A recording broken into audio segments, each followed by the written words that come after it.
ना hi hello नमस्कार सर्वांना.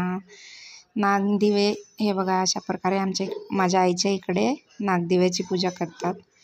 हे दिवे हे बघा, हे कणकेचे दिवे आहेत जे वाफवून घेतलेत. ते बाजरीचे आहेत, त्यामध्ये गूळ आणि तुपाची डाळ टाकली आहे. यामध्ये भात, तूप आणि गूळ आहे आणि यामध्ये हरभऱ्याची भाजी.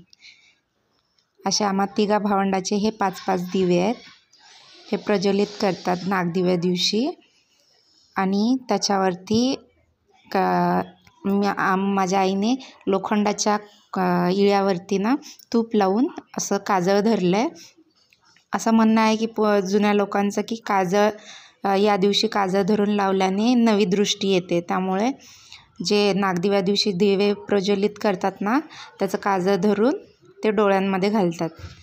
बघा, अशा प्रकारे काजळ एका विळतीच्या साहाय्याने पकडलं आहे. लोखंडाच्या ह्याच्याला काजळ मस्त येतं ना, त्यामुळे हे बघा अशा प्रकारे पकडली होती माझ्या आईने.